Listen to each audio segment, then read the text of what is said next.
It is 7:03 PM on Thursday, February 26th, 2026.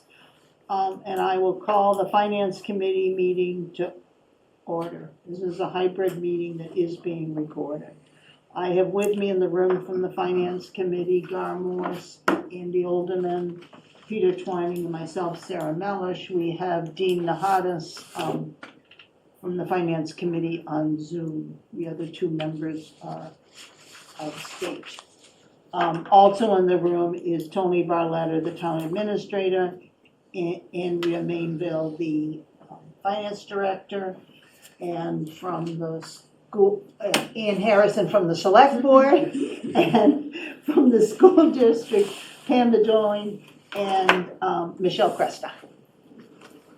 And I'm sure I pronounced your name wrong. It's how it was pronounced all growing up. Anytime there was a sporting event, my name was announced. That was the go-to pronunciation. Yeah. I answer to it all. So our first item on the agenda is the regional school district operations and capital budget. And I think that certainly one of the things that, you may have a presentation ready, which is fine. You can give that, but one of the things I want to make sure we hit on is obviously there was like a 600,000 drop in our appropriation for the budget, so we'd just like to hear why the drop. Yeah. Not that we're complaining about it. Nobody would. And we might be getting some news by end of the week to Good. share with the school committee that it could potentially go down again. Okay. Revised healthcare numbers. It's my understanding when I looked at your schedule, you're gonna have the final appropriations by March 10th? They've adopted a budget, so we technically have. No, but I closed it. want the final ones. We should have that by next week. Okay, The final. yeah. Because I'm hoping to vote on the school budget on the 12th. Okay. Yeah. That's We're what's gonna report out to them what our brokers tell us. Yeah. And we'll see what happens. they decide, yeah. So we didn't come to make a full presentation, we can walk you through, or we can do a Q&A. Most of you have seen the presentation a couple of times already. And nothing has changed really since that February 3rd Right. budget presentation, and then the following week they adopted that budget. Okay. So however you want us to proceed, we can kind of review the top level numbers, we can just jump into a Q&A, we can talk a little bit about, we can jump right in with what's really causing the fluctuation from the December budget to the February budget. Yeah, let's go over the high level numbers and then what caused, what items would change it. There you go. I should have printed that. I did not. That's I have okay. a question. So is it my understanding accurately that the cost of running the schools is $33,853,368? The general fund cost, yes. We obviously have grants and revolving funds and whatnot. What's the total cost? That's all right, never mind. It's only 10 million more than that, I'm not sure. Okay, Because this doesn't include the state funding, right? Correct. Yeah. And that does not include, actually, that does not include the capital either. Yes, that's what it doesn't, yeah. So let me maybe clarify in case maybe I heard the question wrong. It does include the state Chapter 70 funding. Okay, What it doesn't include is targeted grants that we get. So we get grants that fall outside our general operating budget because they're targeted for specific purposes. So we have something, we have the IDEA grant, which is the special education grant. That runs in the $400,000 range, but it's a special, it has its own separate budget and separate budget sheet. So at the back of our budget, Michelle has a top level budget overview for each of our significant grants. The IDEA grant is its own grant, it's earmarked specifically for special education funding, and we have to account and report on that separately. So it doesn't intermingle with the operating funds. so it's about $43,853,000. Mhm. 43 million, around 43.8 million, Probably about 40 million, about 40 million. yes. And what does that work out to per student? We don't do that calculation. I see. The state does that calculation, and it does it don't know if you look ready for it, it does it a few years behind based on our annual reporting sheet that they send us. That way there they come up with a formula that is applied to all schools the same way, so that you're looking apples to apples. Otherwise, every school would calculate their per pupil expenditure differently. And it's, go ahead. How many pupils do we have? 1,156, So if I divide, including school choice. so if I divide that by 1,156, That's I your would per get pupil. a number, but it may not be comparable to other systems. Or to how the state calculates it. And approximately, what is that number? Well, Thank you. Does anybody have a calculator? Or what I was do. the last Sure. state The number? last state number, I think, let me pull that up so I'm not just guessing. I apologize, I'm No, off don't on a apologize. wrong track, maybe. No, No, no. it's a good metric. Yeah.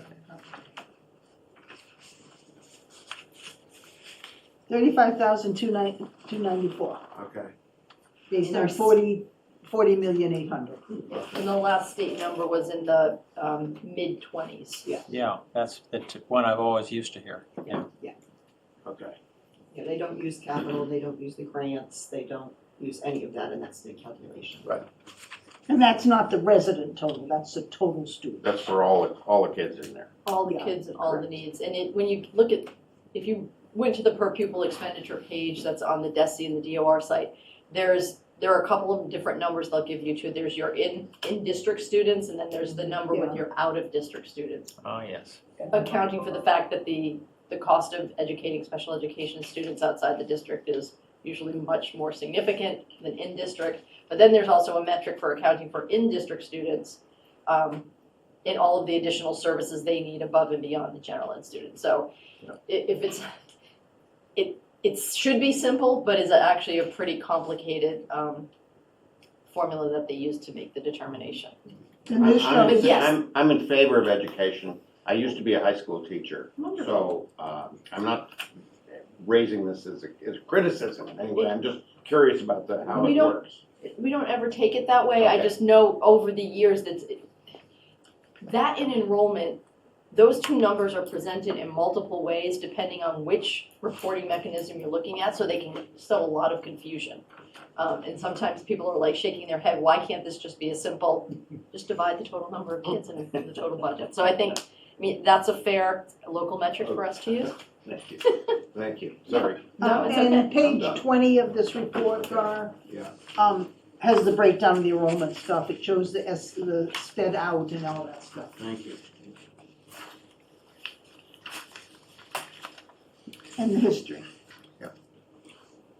And sir, if you'll permit me to ask Tony a question. Tony, there's no new news or any news on health insurance or insurance, okay. Just want to be sure because it seems to be such a driver of so many angst-filled minutes.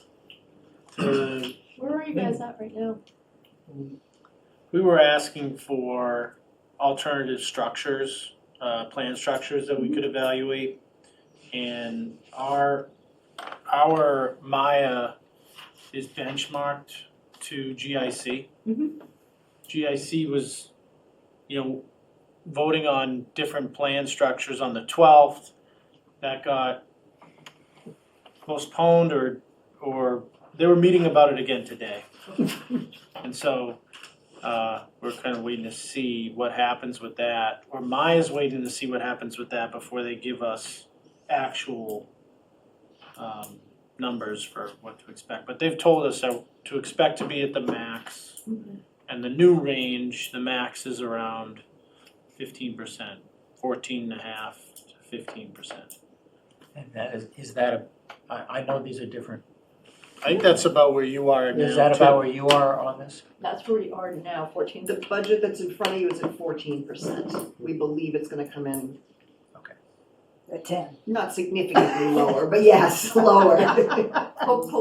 Hoping that it will be in that ballpark. Oh, really? Yes. I was being Yeah. facetious. Great. No, That's what we're hearing. we don't want to speak before we can Sure, yeah. confirm with our committee. But I think we will be able to bring that number down. Fantastic. We can use every cent. Yes, Yeah. Gar? I have one more question and then I'll stop. That's fine. What would you say our capacity in the system for educating kids versus the number of kids that we actually have in the thing? Do we have more available capacity, and how much is that? And maybe, if there's no answer, it's fine, it's no Actually, problem. I have an answer.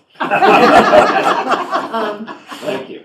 So if we look at our facilities and how they were built, using the middle high school as the model, we are built for, on average, about 100 students per grade level. The way that's translated is to like a 60-40 split at the elementary.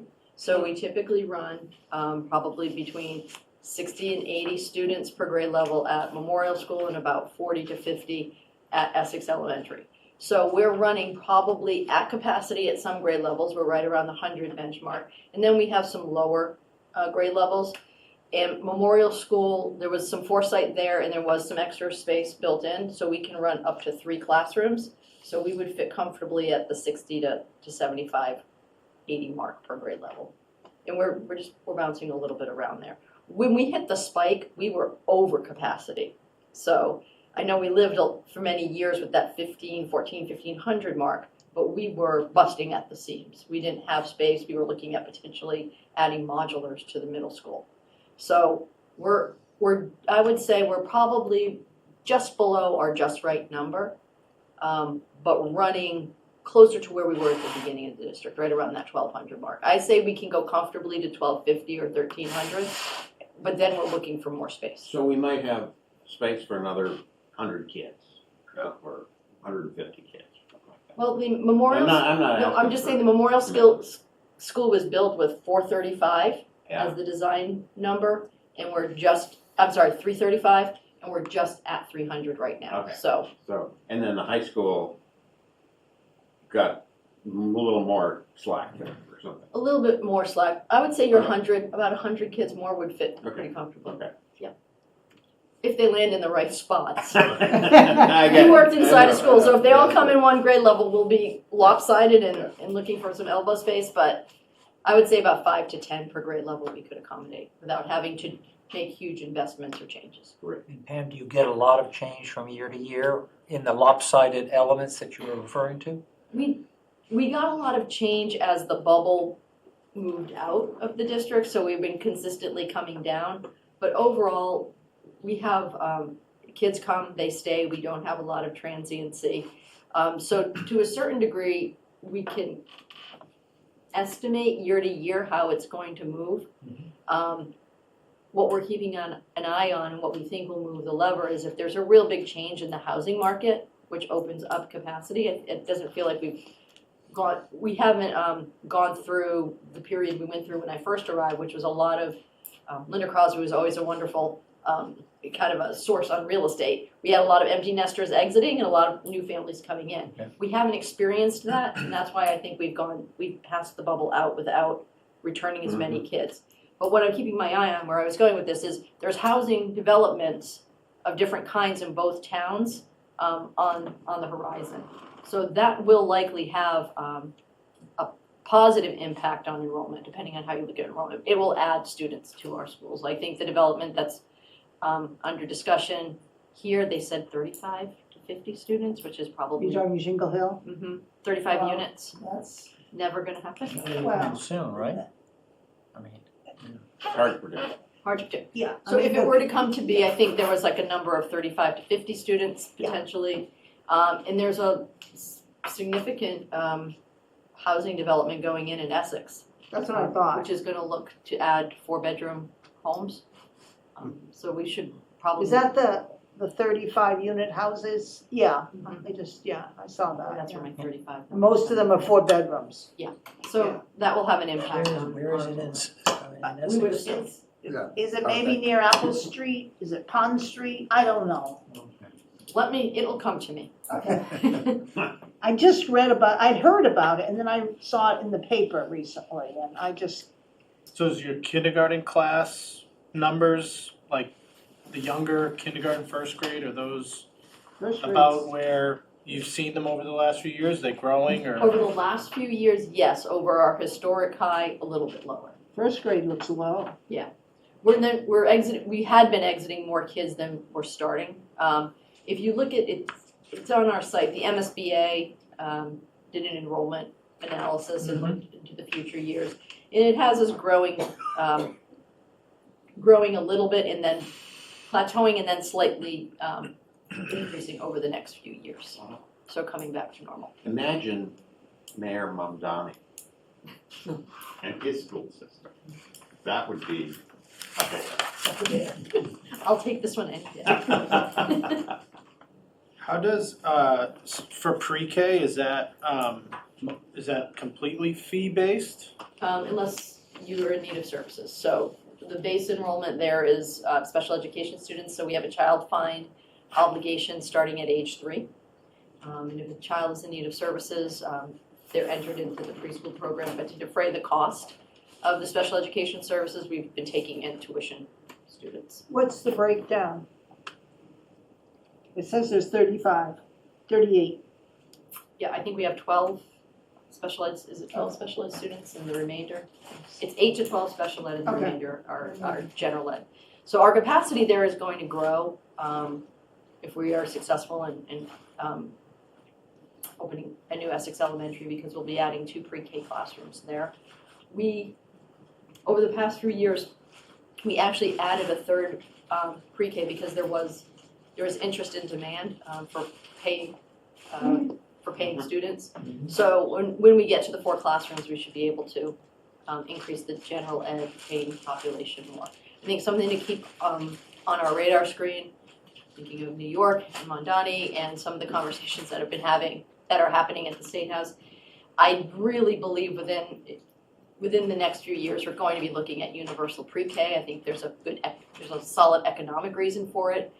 It provides not only education but childcare services for parents. And I think- pedagogical reasons. I'm sorry? Pedagogical reasons. Absolutely. There's a lot of pros to it. And I think there are pilot programs running in smaller cities and more at-risk communities. I think we will eventually be looking at a phase-in, similar to what they did with kindergarten, when it moved from being voluntary and half-day to grant funding to move it to full day. So I would expect that we want to keep an eye on that in terms of capacity going forward, because you're adding 2 grade levels, not just one, because it's 4-year-olds and 4-year-olds. What do you charge in relationship to what somebody would pay for daycare? Is that half the cost or less than half the cost? It's less expensive than private daycare, but it's still pretty expensive. It's one of the most public school. Do you have the number?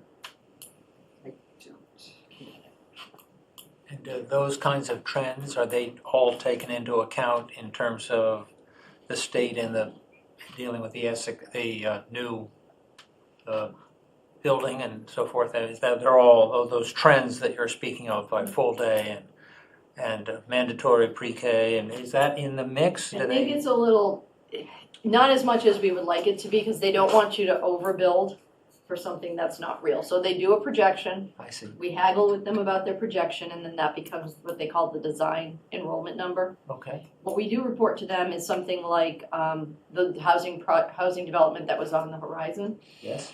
So we did push on them to make sure that they accounted for that.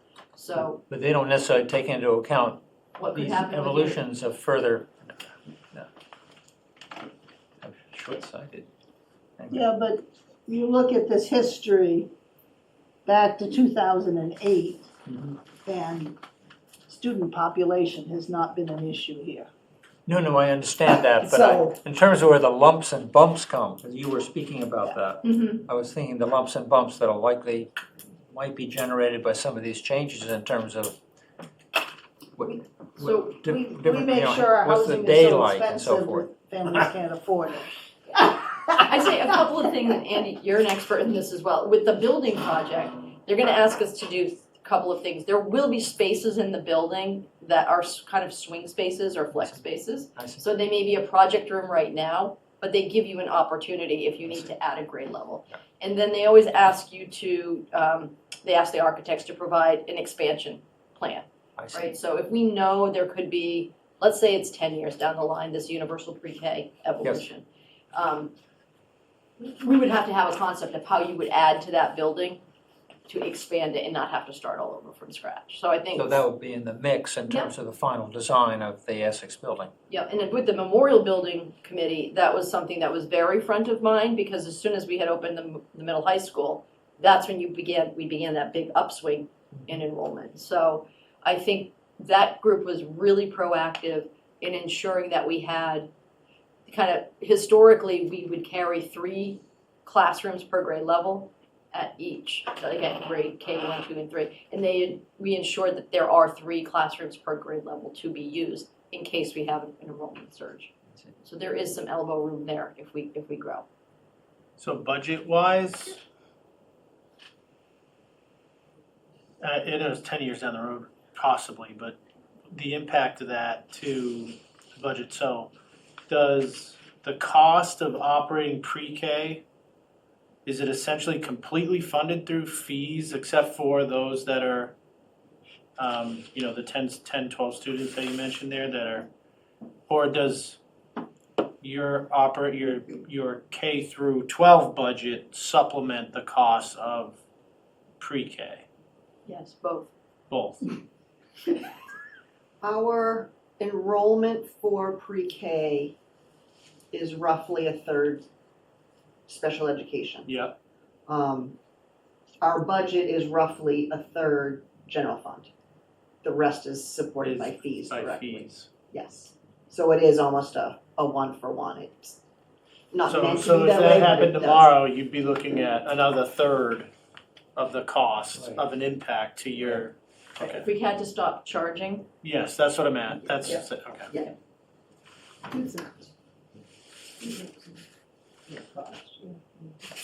Can't you charge more so that you're covering the cost of the special ed? we would be Not into, supposed to. we would be into the 20,000 range at that point. I think we're in the low teens right now, and we're higher than most public schools.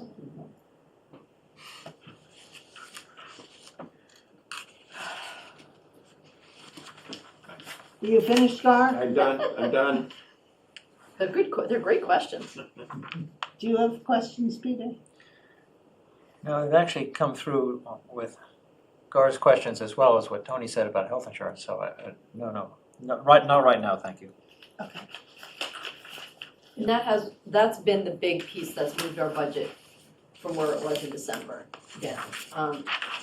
That, and we're able to utilize what they call the circuit breaker funding. So we get reimbursement dollars from the state, so we get paid after we expend the dollars for out-of-district special education that is excessively high. So we get the money after the fact, and you have 2 years to use that reimbursement in your budget. So when Michelle did the calculations, because we start tentative so early, and all the dust settled, she was able to identify an additional $250,000 in circuit breaker that we could put in. So that was the other sizable piece that helped bring it down. Yeah, so primarily we had the roughly 250,000 in circuit breaker that was received this summer. We had a decrease in this version of the budget for health insurance, 258,000. And we reduced our OPEB contribution by 571,000. So really And that, essentially that puts together that those change. 3 huge changes brought the tentative budget from that high number down to the 3.85% budget that school committee has already voted, but we do expect that to go lower next week. Okay, Dean, you have a question? Can't skip. Yeah, I have 2 regarding the budget. One is regarding the reserve and where they're coming from, why we keep having all this reserve money, and what percentage reserves do we have remaining? Yeah. So that was the first one, and then the second one is on the OPEB. That, we're using a $300K flat OPEB contribution, but what percentage of the OPEB are we not funding, or are we funding it? Those are the 2, budget source questions. And maybe you can explain how you were calculating the OPEB contribution in the past, because it's different than what the town did. wanna go for it? You wanna try the OPEB? You want me to try the? Try the OPEB. That's a unique one, let me tell you. Let's see if I can do it in a simple way. So 2015, we renegotiated our healthcare plan with the association. And at that time, we agreed to put the savings from what we would be paying for the plan in 2015, the savings that we got from reorganizing the plan in 2016. The difference between the old plan and the new plan would become the annual OPEB contribution. So every year, we're talking about the percentage increase in the premium. That percentage increase is also increasing that annual OPEB contribution. So we've been able to do quite well, and it's continued to escalate. So if in the beginning, we were depositing about 300 to 400,000 from the Delta in the first years, we were coming up to this year $800,000. So as a way to make a direct cut to the budget, but still continue our obligation to fund OPEB, we proposed the concept to school committee that you hold the annual contribution flat at 300,000 as a match to the 700,000 in interest that our trust fund's making now for an annual growth number of $1 million, and we take the reduction to the budget to help reduce the overall cost. It was a way to reduce costs without reducing program. It slows full funding, if it slows us to the date of full funding, but I think we're still making good annual progress. So what we'll likely talk about if we do realize the better number we're hoping to hear or get from our broker is, should we raise that 300 for this year? I wondered, yeah. You know, so I think that's gonna be part of our debate next week of what or do you lower the use of reserves? So we've kind of got those two levers to re-examine if we get some relief. And Dean, second question, where are we on terms of reserves? I can answer that. I'm sure it's hidden in these pages, so. Yes and no. So our E&D was just certified at 1.19 million, just this week. And We use a different terminology you here. use free cash here, I'm sorry. In a Thank you. regional school, it's Thank called excess and deficiency. In a town, Okay, it's called no, free cash. thank Same exact calculation, same exact theory, same exact concept. Just called two different things. So yes, so we just had our E&D certified, 1.19 million. And our stabilization fund is just over $1 million as well. So roughly our reserves are $2 million at this point, just a little over 2 million. And as a percentage of the budget, that is 5.2% right now. Last year, we passed a policy aiming to have our reserves roughly in the 8% target range, with the use of this free cash and use of our stabilization fund for the feasibility study as well as a couple other projects. It has brought it down to roughly 5.2%. So it's gone from 8 down to 5.2. Yes. And just one follow-up on that.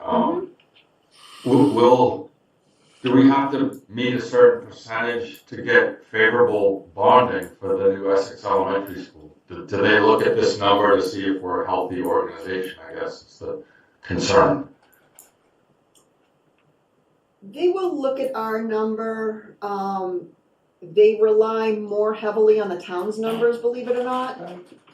So the financial position of the two towns will impact that bond rating more than the districts, as long as we are not in disarray, which we are not. Okay, thank you. Thanks, Dean. I think, we have been throwing the caution flag on the reserves though, because what we modeled for the school committee was if we hold our reserve usage flat for the next few years, we're probably looking at our total reserves coming down to about the 4% range. If we assume that we have yet to ever spend through all of our budget, we usually end up about 1% in the black at the end of the year and can return that. That 1% would be equivalent to 50% of the reserve. So we've modeled out if we use 50% of the allocated reserves and return it at the end, we can get to 2029 before we have to have some type of a correction for the fact that there won't be enough money to continue to lower assessments by adding E&D. So it gives us a few years to figure some things out.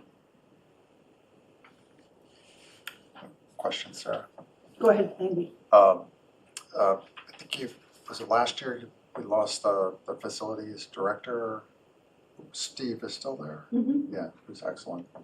And are you adding somebody back, or? We aren't at this time. Okay. I think we've assessed that the model is working quite well with Steve. What we're trying to find is more boots on the ground support from him. Where we have the deficit, that's where we have the deficit of need. It's not in the more of the managerial piece, it's just enough hands to go around. We just haven't been successful finding anyone to do the work. So other than that, I think the model has been streamlined and actually working quite well. I mean, Steve's just, he's wonderful. Yeah, And he's really doing a fantastic job. Yep. What we might need to look at when Essex opens up, and I think something we're kind of brainstorming around, is the changing nature of facilities management and its tie back to tech management, because so many of the systems have a tech nature Yep. about them. Yep. And that's something Steve has picked up on, and he's been explaining to us as well, as kind of where we might see a need in the future. So, looking 3 to 5 years out, just kind of remodeling, is there some type of a combined role that is combined facility, network facilities, safety, even our safety tools are all very heavily technology based. So how does that going to evolve in the future? I think we feel comfortable right now, but with another new building, with new systems coming online, maybe in 3 to 5 years we have to remodel. yeah. If for what it's worth, my comment would be, if you find the right person, otherwise they tend to be like two different camps. Mhm. The facilities, building management system kind of folks, and then the IT folks, yeah. If we could find Not a bridge impossible. person, it would kind of be, it would be It would interesting. be, Yeah, yeah, good. Yeah, but more Steves, more Steve. Well, thanks. at some point, the more hours we have Steve spending on managerial issues, the less he can actually do hands-on. So it's more of the hands-on we need. Yeah. And I think it's a particularly important topic, given the age that the building is coming into, where you're starting to have to do more replacements and Mhm. repairs.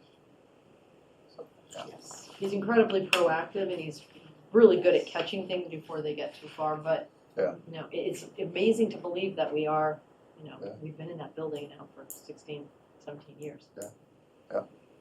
Do you see significant curriculum changes coming in the next, 3 to 5 years? I mean, and therefore the nature of the kind of teachers you need. And I'm hearing you speak about that in terms of physical structure.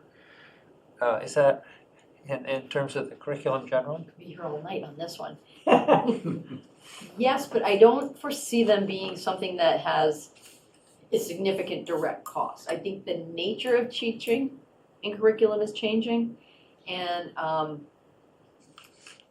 I think the nature of teaching is going to be more about bringing the human connection and human value in coaching, in leveraging technology tools to assist us in some of the more mechanical work. We are going through curriculum changes, but it's really about evolving our practice and our pedagogy to meet the needs of the kids that are in front of us today. Kids change faster than we do. Well, that's a little bit why I'm asking the question. I can see the kids changing very quickly. And part of this issue is relationships and that matter. And that's where we're trying to, so that's not a large price tag, it's really kind of a retraining ourselves to address the need before us. And So therefore is our training material, our training budget sufficient? Well, we were just talking about that this afternoon. I can foresee us wanting to invest more training dollars. I think that's something we can do with shifts in our budget. So I'm not seeing significant direct added costs like we need, an additional $500,000 to take on this initiative. I do see some incremental growth and shifts from different areas of the budget into PD. So the PD piece is really about helping teachers find their way forward, and a lot of it it's really through training, development, patience, time, in coaching. So I appreciate the question. I'm not seeing a huge outlay, but we will signal it if that changes. I think our huge outlays really are coming, but we put them in a cyclical buying pattern. It will be through technology. And eventually with the building it'll be 25 years old in 2034. We're trying to keep up with technology infrastructure, but my assumption is things like science labs, tech labs, the technology infrastructure that's in the walls will need a significant upgrade at that point. Roughly 34-ish. 2034, yeah, that's kind of the midpoint. Sorry, yeah. How many hours do you devote to teacher development per teacher? There's no set number per teacher per year. If you wanted to use a set number, I'd say we've got 10 early release days. That Okay, gives us about 2.5 hours. okay. And then we have a couple of full days. I would say depending on the grade level or the discipline area and the targeted work we're doing in a particular year, you could have a group getting 20 to 40 hours in a year and a group getting kind of the standard 10 release day collaborative work in curriculum building. Right now, we're looking and we're working with a DESE-backed group. It's called TNT, and we're doing a pretty deep analysis of our middle school literacy approach. So right now, that's where we're spending some PD dollars on having some external consultants come in and lead us through some exercises and help us do some reviews. So that we're spending about $25,000 to $35,000 on that. But that's almost rolling money. It's like a different project every year. Okay. So it's not like we've added a funding source specifically for that. So that's an area that's getting a lot of attention. We're also doing a math review, so their numbers will be higher. But we're not required to give a specific number. Okay, yep. Differentiated, I think would be the word. Differentiated based on need and project. Other questions? Those are great questions. If the budget comes in as voted and so forth, will Penn Six need an override? They haven't stated definitively that they will. I was just wondering if there's no indication that you're. It doesn't seem to be this year as big a potential issue as perhaps it was 2 years ago. Yeah, okay. I think the numbers aren't as high. The delta, I don't Delta. think is as high. I think they were talking 200,000. I don't know what they were talking. I mean, they didn't say no, but they didn't, it Yeah. doesn't seem to be, there doesn't seem to be the same sense of urgency and concern around it. But I don't know that it's off the table. No, I don't hear the background I noise. don't think Yeah. they were far enough along in their budget process, like we weren't, to Mhm. really give a sense. I mean, certainly with the first budget that came out, Mhm. my sense was we'd need an override, but then with the reduction, it seems like we're working our way through it, so the override's off the table. I mean, we've been doing this a long time. It's so frustrating, the timeline of healthcare.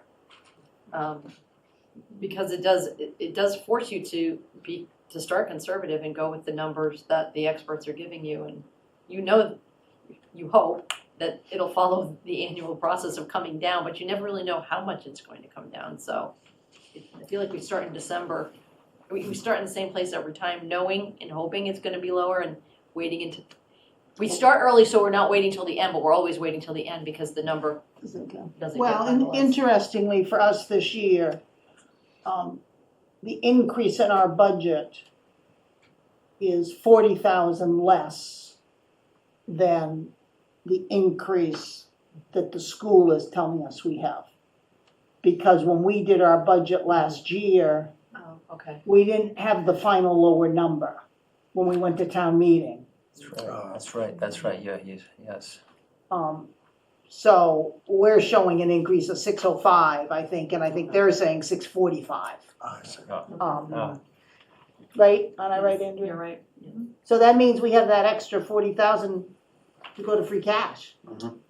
Or year-end transfers. You know, the snow and ice is kind of pricey.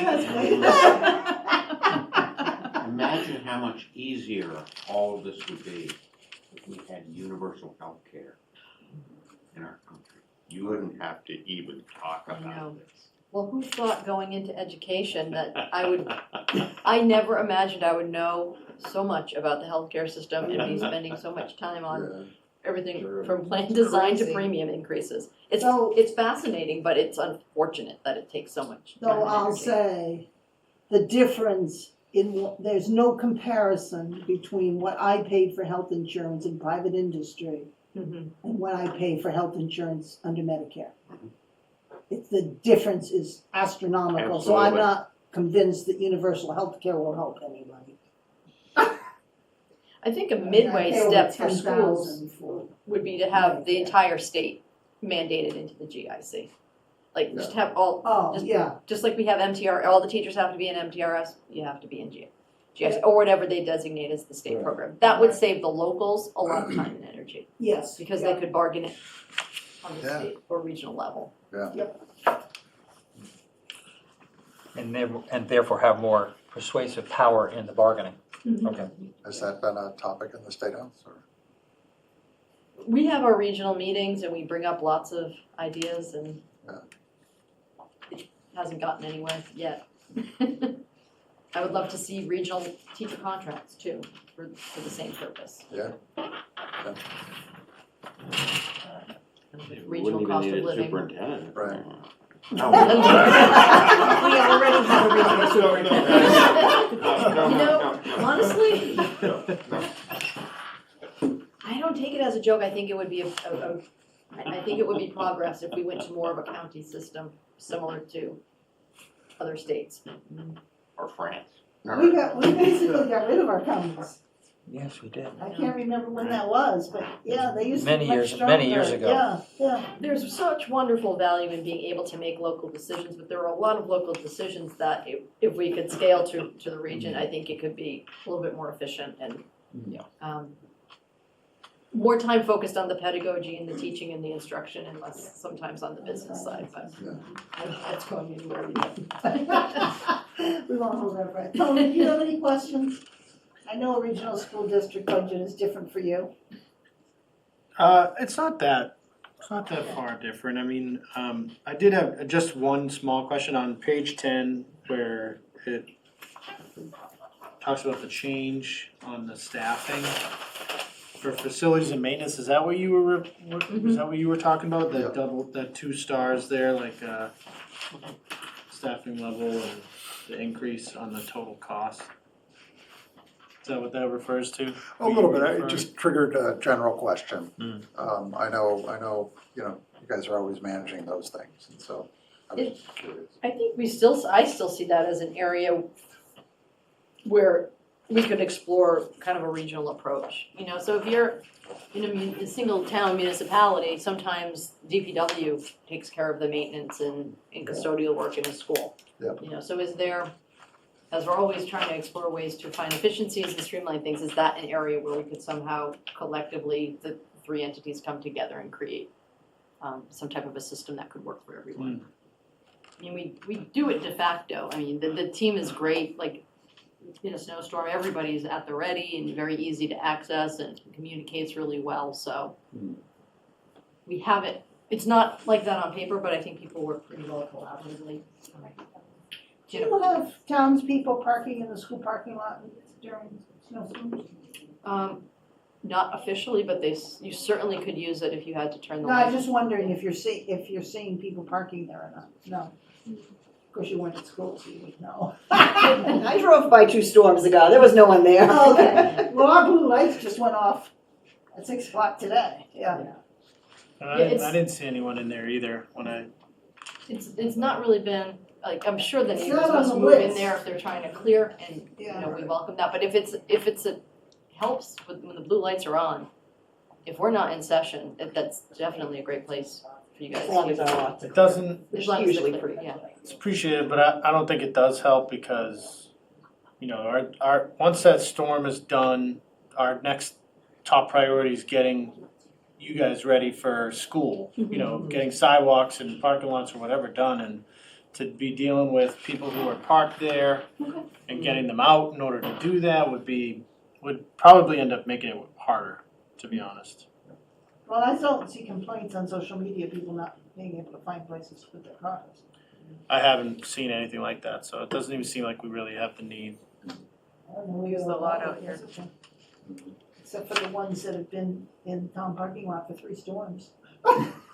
We do have the I know, I summer, we have wanted the to summer put like parking. a, send the cops to like, is this person okay? This car hasn't moved in 3 months. Yeah. Well, there's a truck that's been at Tux Point Oh. from Idaho or someplace that's been so snowed in, I mean, it's, That's I think- usually I think, yeah, that's the caretaker for Baker's Island. Bakers, oh, yeah. okay, okay, that explains. So one question about special education, is the percentage of special education needs, percentage of number of students, is that changing much in terms of the overall, is that a ever rising number? Which is the way I read it, but I'm not sure if that's a true picture. Or is the specialization, the off-site cost, I mean, can you give me a little feel about where special education is going here? Or is that a mystery on a mystery? It's just on an upward trajectory, yeah. I mean, I think our identification number hovers right around the state average, so we're somewhere between 19 and 21%. I was talking to a colleague today, they're up to 28%. I think it's the cost that is on an ever upward trajectory, so we So it's really have- not the percentage change is in the speed of the cost increase. There's the identification number, which is relatively steady, Mm-hmm. and then there's the cost of the placements, which is skyrocketing. And then the complexity of the placements, the residential placements, transportation associated with distant placements. It's so individualized. We're going to give a presentation to the legislators tomorrow, where the superintendents in the North Shore just again advocating for the out-of-district portion, in our mind, should be a state-level program where the state is funding directly those out-of-district placements. That's again another place where there's greater leverage. I mean, we carry a legal Are there budget. more out of state? I'm out of district rather than out of state. We have a pretty solid 20, 25 students who are out of district, so our number is relatively low compared to some of our neighbors. But it's the cost of the placement because of the complexity of the issues. And then a lot of them can become litigious because we're always trying to provide the service for the student, but also be mindful of the budget. So we have a lot of recommendations about how special education could be overhauled to make it more cost effective, not have the schools carry the total burden of the entire out-of-district placement, because there's the educational component, but in a lot of these placements, you also have medical need, a psychological need, maybe some type of healthcare issue associated with the disability. The child is entitled to and needs those services, but they are far beyond just providing an educational environment. So we're trying to work with the state. I think we're going to see some movement and some review in some of the special ed regulations over the next few years, because there are a couple of things that are universals, whether you're a rural or a suburban or a city district, and the cost of special education and special ed transportation is one of those universals. Because those are dollars, particularly those out-of-district dollars, are just coming right out of our school budgets and going to private placements. And the only way to really battle that rapid increase is to directly increase the size of your budget, and we're always trying to keep our budgets growing at a modest rate. So something's always got to give, so a lot of times we're making in-district reductions to fund the out-of-district costs. So My question is driven a little bit by my ignorance, which is the circuit breaker. Yep. Because I relate that rightly or wrongly to special education, particularly out-of-district placement. Yeah. And I thought maybe there was some change going on in terms of the number of kids, or as I think you call it, the identification. But that may not be the case. I mean, the circuit breaker changed a bit, and that was part of your funding change, right, in terms of the changes here. Yes. Delayed. But it's not related to necessarily the number of kids that have. Well, it's delayed, right? It's delayed and It's just a 2-year. you qualify for circuit breaker if the out-of-district placement cost, the tuition cost, is over a certain amount of money. I That see. triggers the circuit breaker. So you had more of those. Right, so like a over- $200,000 placement or a Right, $100,000 so placement. roughly, just in rough numbers. Yep. The district is responsible for the first 50,000. Okay. Anything above that, that's not the exact threshold, but that's the approximate threshold. Anything above that, the state will then contribute a certain percentage of the tuition. It's usually in the 78% Okay. ballpark. But we get that 2 years later.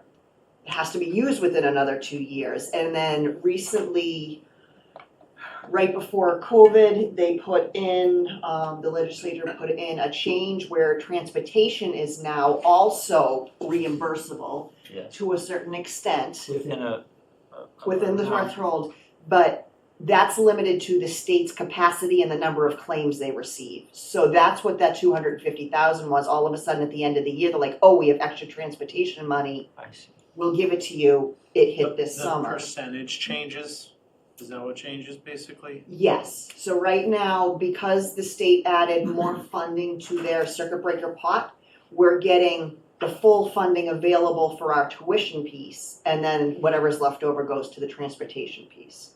So those, Are you guys speaking about that too with legislators? Yeah, so you'll hear, I mean, I'm sure you've heard over the years, we're advocating for full funding of circuit Yes. breaker. Because Right. sometimes they short the money, so Right, they you don't fully don't get fund the full amount you're supposed to. So it's helpful, but it's not reliable. yes, And you're still having to budget and carry the full cost of it, and then you're getting it back in chunks of reimbursement down the line. So we don't want it to go away, we want them to streamline it, and that would be another place And where make it direct. direct pay. There was just a headline in the Boston Globe on that, and that's what they're talking about. Like, just pay our transportation costs, just pay the tuitions directly. right, pay that percentage. Monitor them. You know, so the agency that's setting the rates on the private school is separate from the group that's running the circuit breaker. So the whole thing is pretty fragmented. Again, we don't want it to go away. We want them to increase the funding and how and what the threshold is. So when they will enter and offer funding. They don't make it simple either. It's No, horrible to they try to don't make explain it simple. Do we have to pay for education for a certain subset of students up to age 23, or is that covered by the state? No. We pay We pay through 22. through age 22, okay. Yeah, if you're identified for special education, it's age 3 to 22. And do we have people In that in the category? 18 to 22 category? We do. And the education in that case might be, It's what? it's typically, I would say for us, the typical 18 to 22-year-old is on the severe special needs side, and it's life skills and transition, helping them develop a plan and have some life skill basic education so they can transition to either group home living or semi-independent. And that's an out-of-district placement. Right now, it is out of district because we don't have enough students to make a cohort here or any, really the right facilities to build the program. And my last question, well, maybe not last question, maybe, I don't promise you. Transportation, I'm hitting the major categories. Buses, and I assume that's athletic buses and normal day-to-day. Is that world changing at all? I mean, I know you're still required to, people take buses. I mean, I see lots of cars all over the place, but I don't know.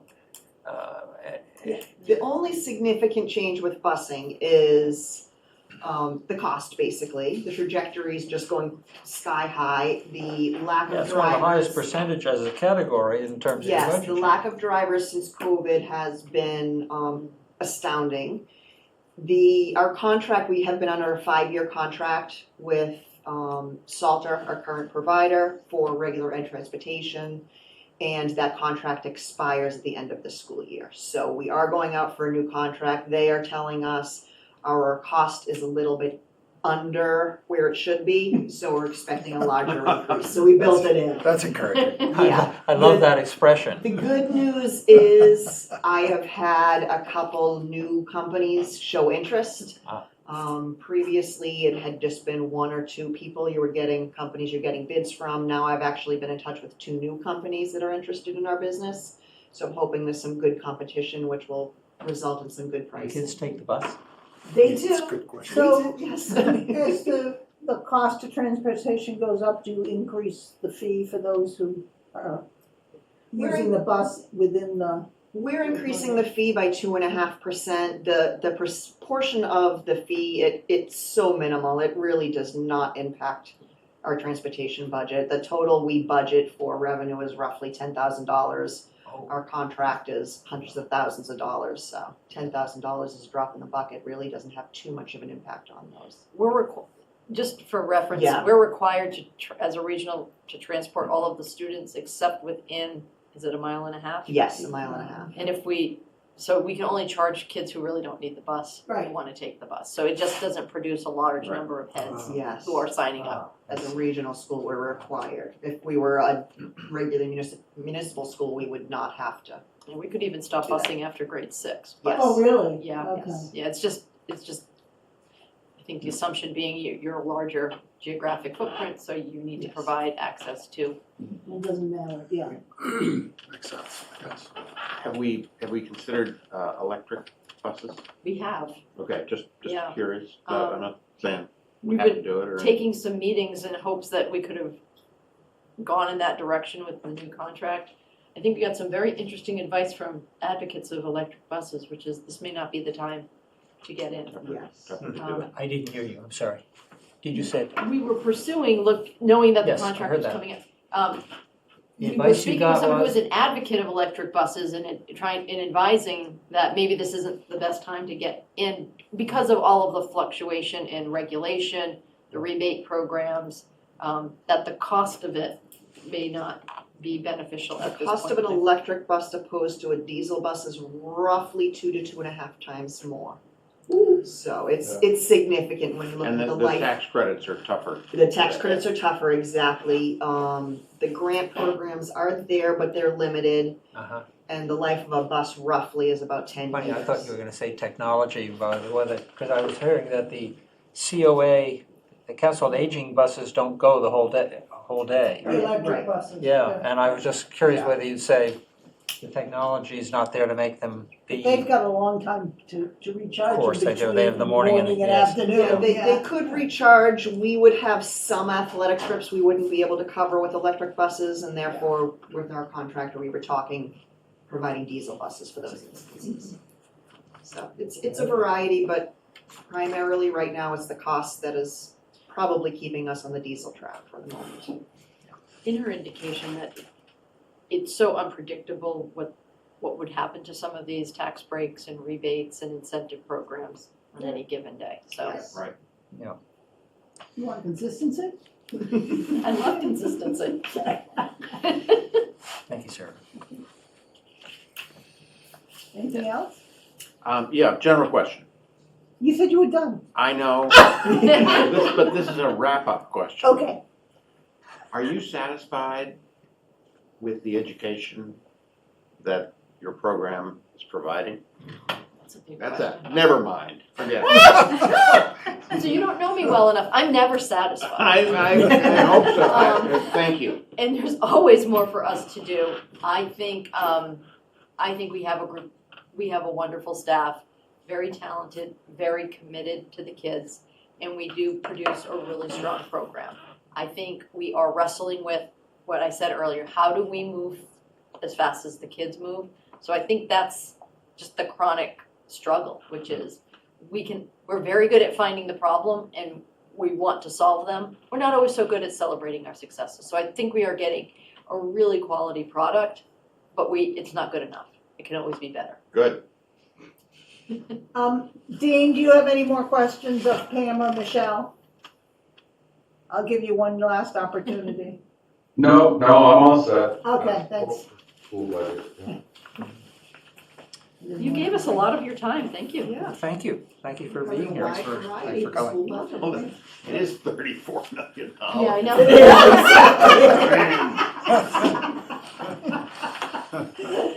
Fair enough. We'll take good care of it. Yeah.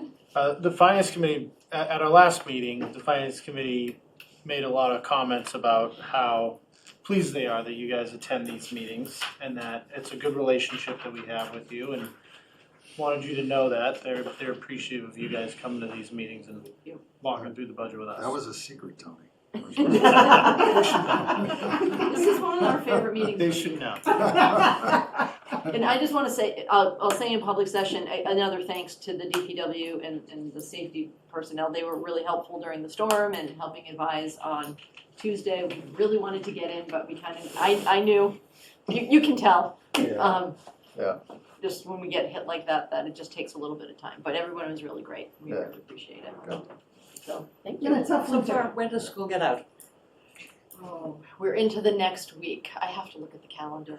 It must be into the third week I of June. think it's June Yeah. 23rd Is it at really? this point. Yeah. It's either the 23rd or And there's that 24th. holiday that pops up in there. Juneteenth. I have a feeling we're gonna get another one too. Yeah.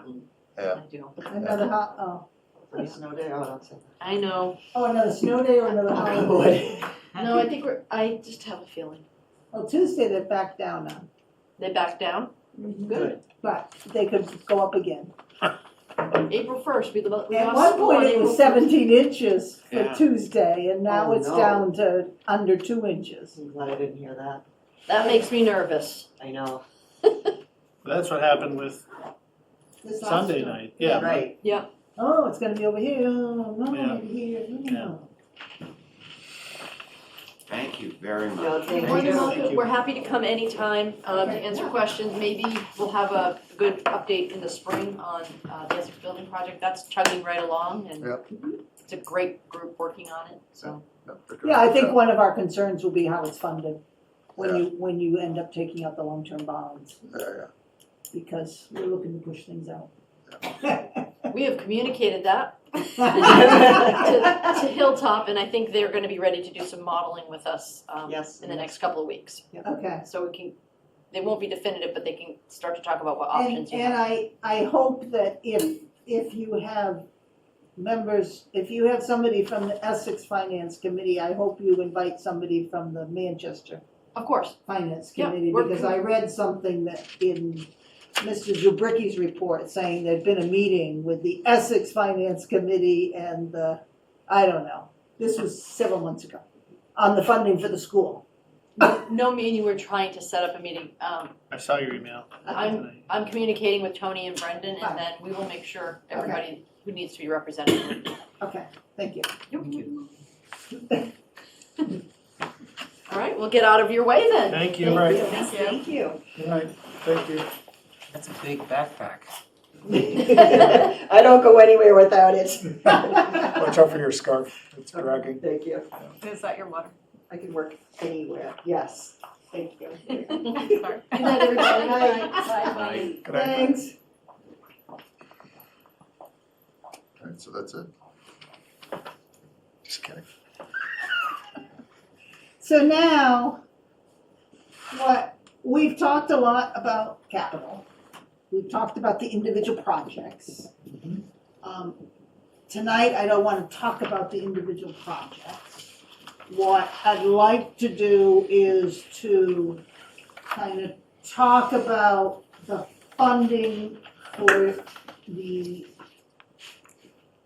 27, the projects that are on the list for fiscal year 27, and the impact of future projects and what the impact is to the tax rate. Once we've done that and figured out the impact, then after that, if we felt it was too expensive and we needed to go back and delete something, that would be later. Mm-hmm. Does that make sense? Sure. And we're not gonna we're not gonna discuss individual projects tonight. Okay.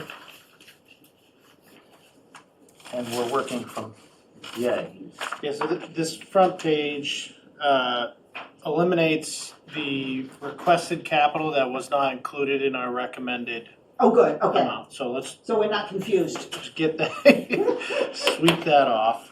And then what Andrea did here was organize it based on the funding source. So first you have taxation, Mhm. and then,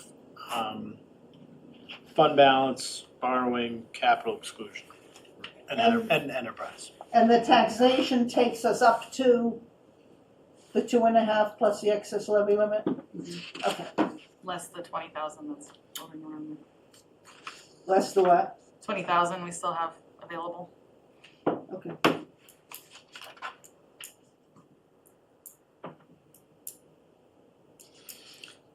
So page 1 and page 2 marry together. Now, when I look at page 2, which begins to have some of the effect on the tax rate, Right, it So- assumes what you've done on page 1. only for the borrowing. So page 2, I've just True included enough, yes, borrowing. but that's what I want to check in on. And the fund balance we're using is what we have available? That looks low to me, the number.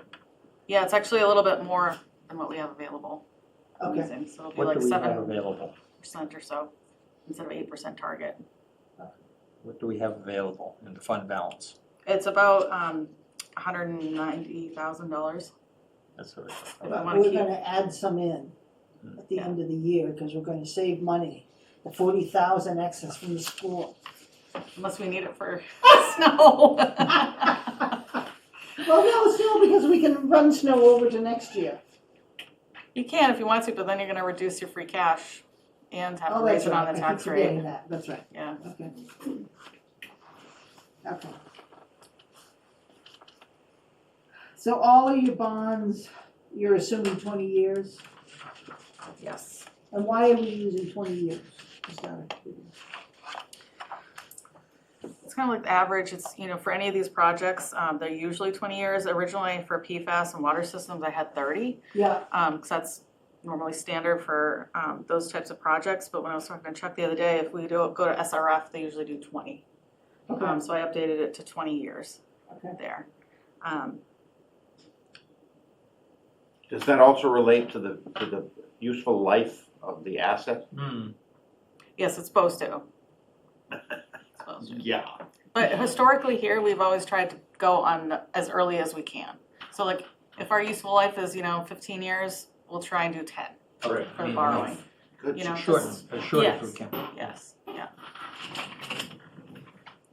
So that's what I've kind of done here. So like on this page 2, under project, I put the authorized, so that water and sewer upgrades is that 7.55 that we've already authorized.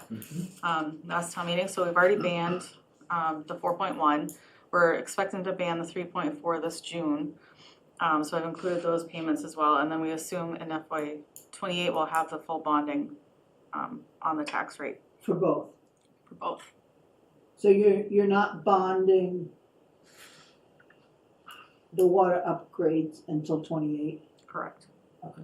Because I wanted, for the water upgrades, Yeah, part of that like capital assessment that was added to the water bills is supposed to go for 3 years. So I have proposed in here 271,000 of the meter fees that we've received so far to pay down that ban. okay, And then I'm gonna be doing that next year and the year after. okay.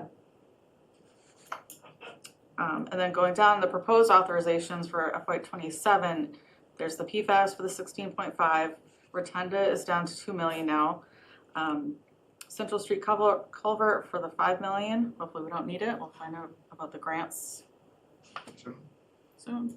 Well, no, we haven't even applied for MVP yet. It won't be. Well, you did the first part of it, right, the 2.0? Yeah, we did our expression of interest.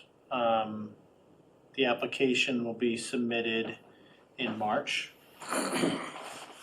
But then it'll take a few months for them to. So we won't know about it before town meeting? No, Unlikely. Okay. no, And going back to Rotunda at 2 million, that's making all the contribution is that from CPA that we've discussed and so forth. Yeah, That's so- what brings it down to Yeah, 200,000. Right. they went up to 350.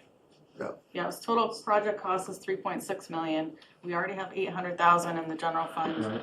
We already have 500,000 in CPC, and then CPC is gonna give us another 350, and that brings it down to about $2 million.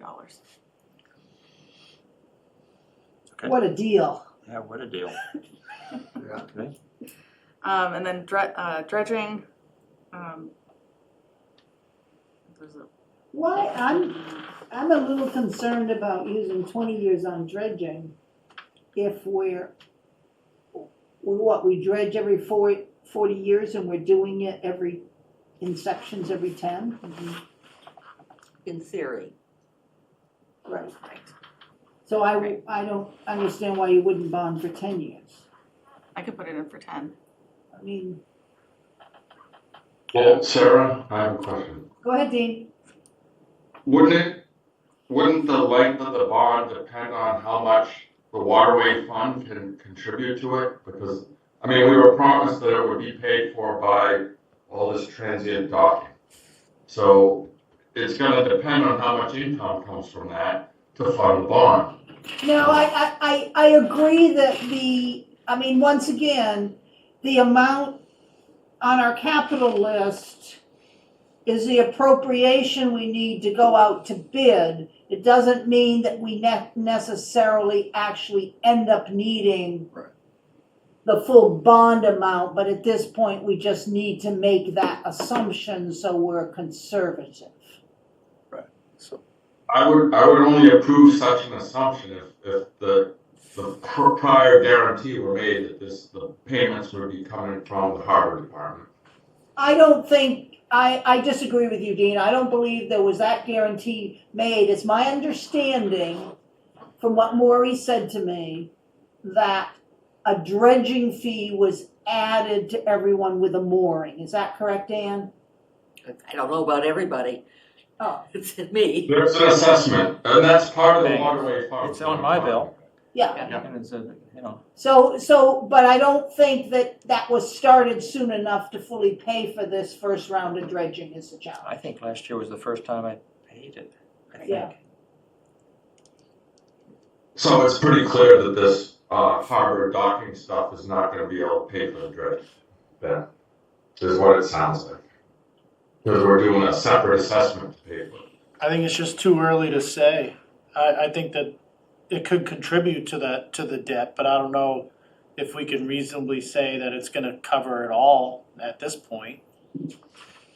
Right? No, I know, so, you know. But I think Dean's asking a broader question. If we can't say that, is it our longer-term view that that is our goal?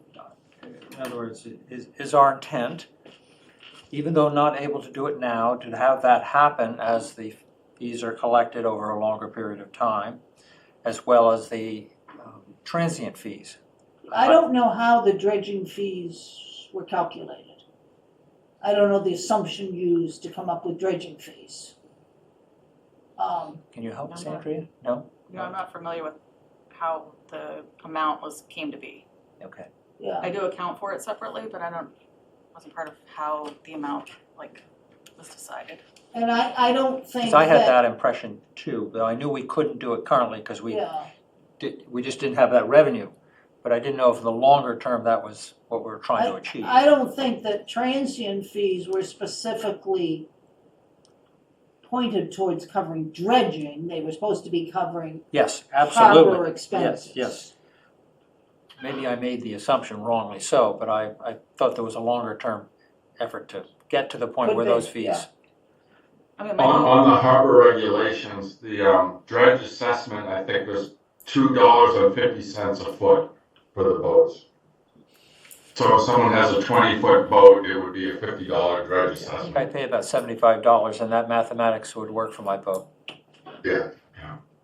That's not very much. No, it's not. No. No, it's not. But I didn't know if should we look at, is it our goal? Should we look at the fee? Should we look at Right. how that's calculated? Right. I mean, I think that's my suggestion. Mhm. Because I think it's a worthy thing to do to have that be our longer term intent. I think certainly, I don't own a boat, so I'm saying this as a Okay. non-boat owner. From what I hear, I certainly feel that the fees we're charging for somebody using a mooring Mm-hmm. are probably a relatively small portion Mm-hmm. of their total cost to own a boat. And And that's quite true. Significantly less than if one pays to be at a pier. It's priceless. So it seems like there might be room. But I'm expressing a view, adjustments. at least as one member, that I think we should look at those fees with the understanding that it is our goal in the longer term from these various sources to have that cover to the extent absolutely possible what the dredging, the total cost of the harbor, including the dredging. But, because I have no idea how that 250 was arrived at. Yeah, and I don't know, Yeah.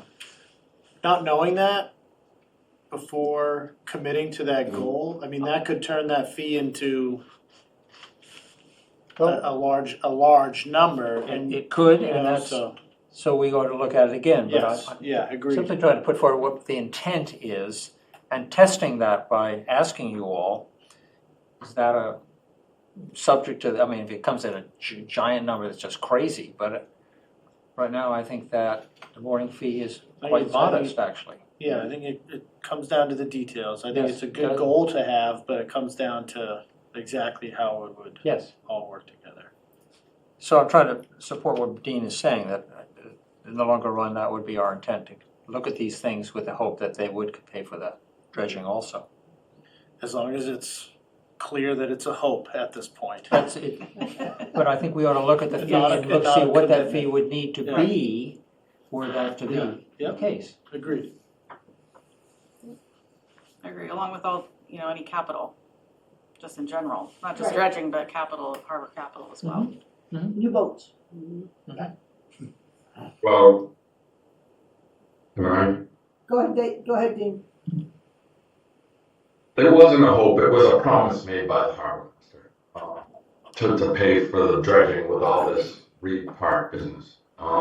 But he's made several promises before, and Okay, You know, we're not, it's we're hard not to going make there, these- Dean.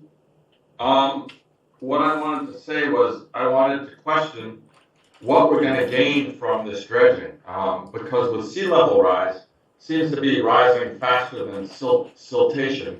And Right, if I we're can not tell getting you any new moorings or anything, You- I don't what think is that's the We're dredging? not, So it's just a matter of questioning the expense. no, we're not discussing the projects tonight. We're discussing the funding. Next week, you can discuss the project, Okay, okay? very good, yeah. Okay. And Uh, unrelated, have we asked Andrea to look at a 10-year bond instead of a 20? Yeah, that's what I think. Yes. I wrote that down, 'cause yes. I'd like that too, yeah. Yeah, I just Yep. think that makes sense. Because if we're dredging every 10 years, Mhm. Yes, I agree. though we hadn't dredged for years, but Then we can, our first next dredging bond was can be less longer. than 10 years ago, I hope. It seems like it Yes. was less than 10 years, but, they always do things in pre and post COVID, and, COVID is Oh. almost 10 years ago. Feels that way. It's creeping up there. The next is Tappan Street. Mhm. And so then I totaled that because that's town-related items, right? And then below that, I put an estimate for the Essex Elementary School. I know it's very early, but it's a significant change, so I did include that in the out years. And then going below funding sources, I put possible different funding sources. So there's the taxation within Prop 2.5, there's taxation outside Prop 2.5, the water capital fee. I still haven't estimated for 27 or 28 what I think we might be able to pay down for the ban, but I'll update that. The available funds, that 17,000 is premium that we received on the ban, that we have to use when we go to pay it off in June. So that's a credit to us. Yes. What's the Essex number based on, Essex Elementary? Well, I looked up 21. online and it said like the project was like 25 to 35 million or so. I figured that was way off. It's gonna be more. Yeah. I figured. Yeah. I know that was gonna change, I just put Yeah. something in there for No, now. no, So I no, literally it's- put Manchester hold it. Memorial What in do you there. think it should be, Andy, I think it's gonna be, at least 60 million for the total? total. Yeah. So, And we're Yeah. 2/3, so we'll be 40 40. so in can that, we in that scenario. adjust this to 40? Yes. Yep. Yep. And I can ask for a better estimate. We're actually starting to get some estimates done on some of the different approaches. Right, yeah. I figured it was a little too early, It is early, a little but bit, But, but I wanted to put something. So, I think our apportionment was 63 million in the last, the school budget, based in, January 29th.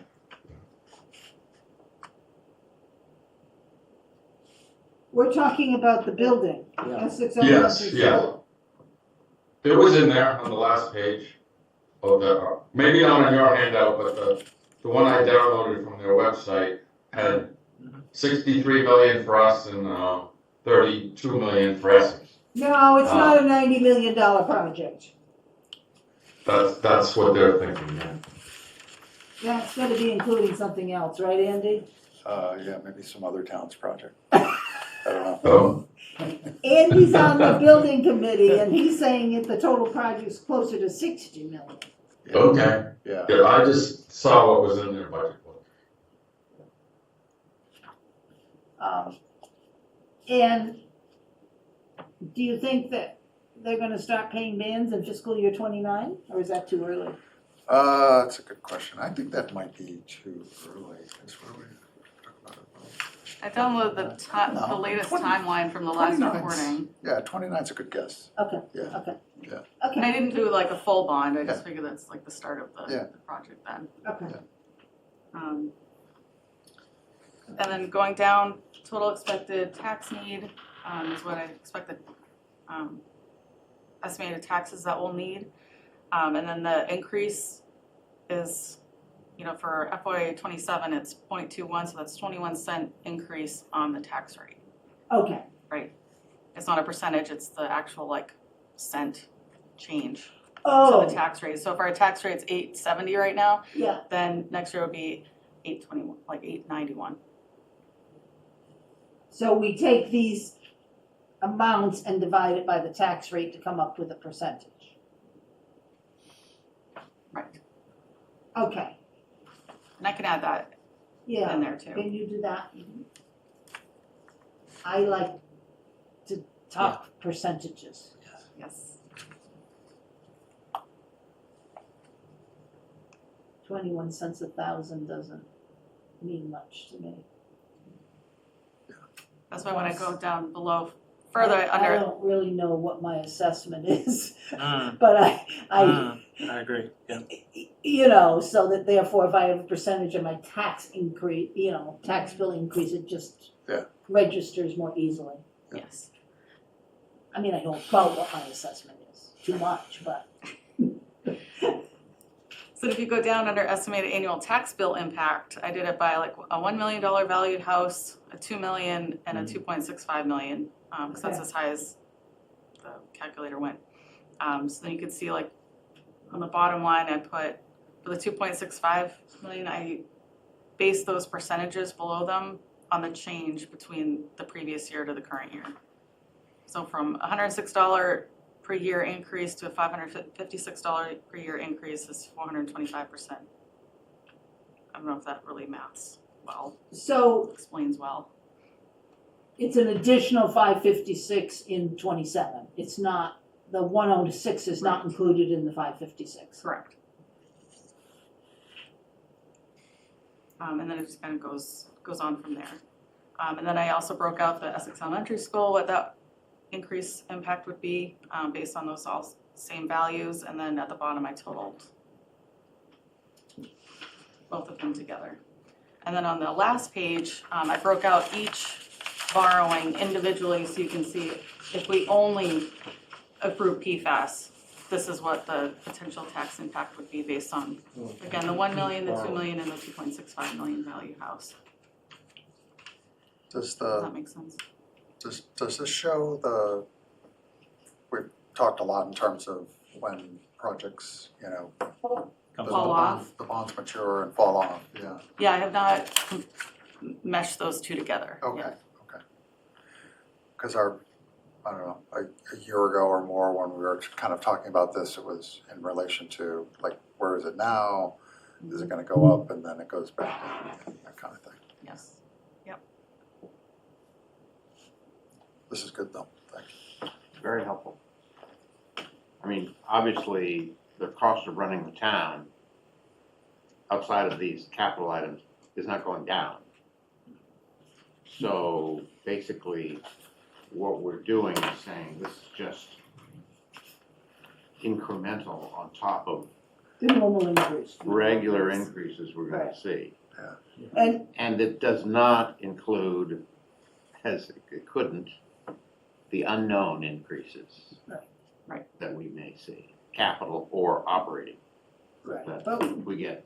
the way I try to couch Wow. it is to say the percentage increase in the tax rate, so that if somebody knows if you do the rotunda, it's a 0.75% increase in your tax rate, Mhm. then that is, you know. Right. I think that's easier to explain than dollars. I think dollars gets confusing.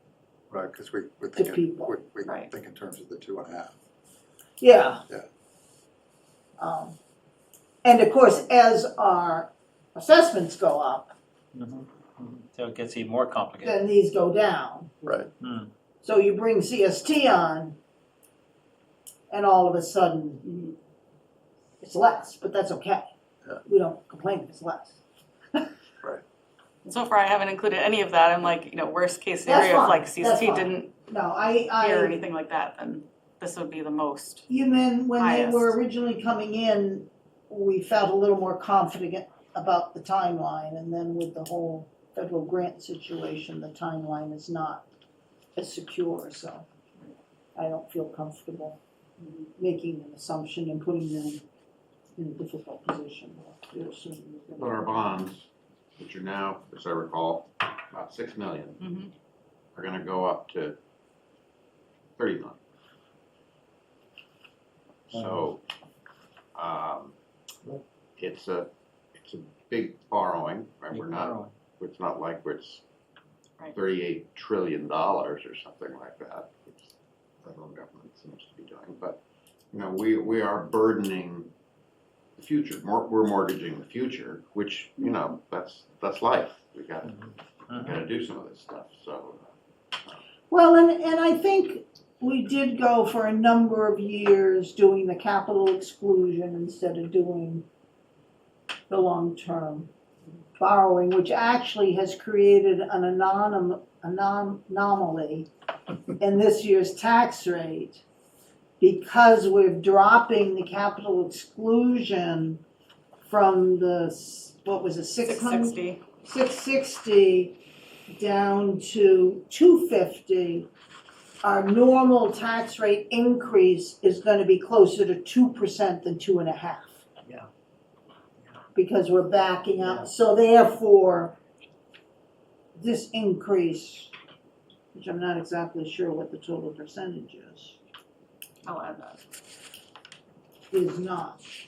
I don't think it will bring us up to 2.5% this year. Yeah. But, right, because if I take, I'm going to be interested to how you do this. You're a 1% increase in the tax rate is 390,000 because our assessment's at 3.9 billion. okay. So it's like, So I should be able to it's take like 0.4% or something like that. 0.04%. Yeah, if you look at the million, the $42,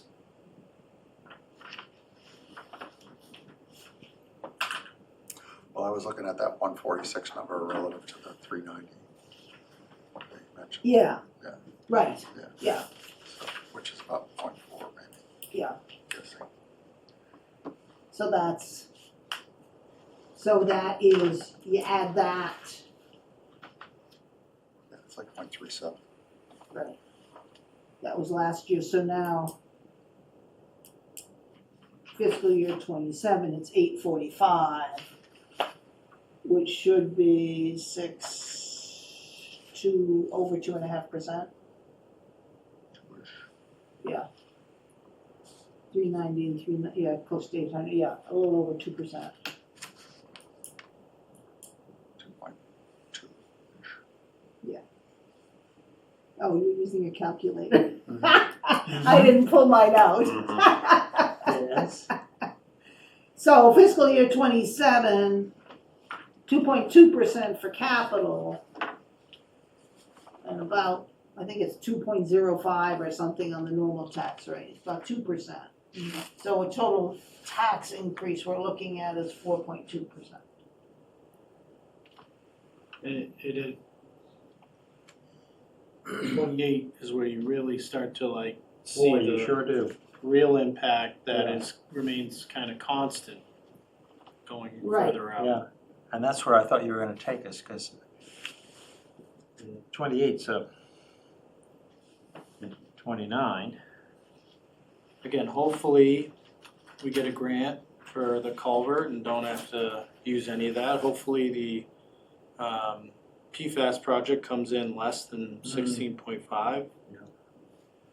And remember, these numbers, you would subtract out the prior year when you're talking the tax increase. So if you're That's right. talking fiscal year 28, Right.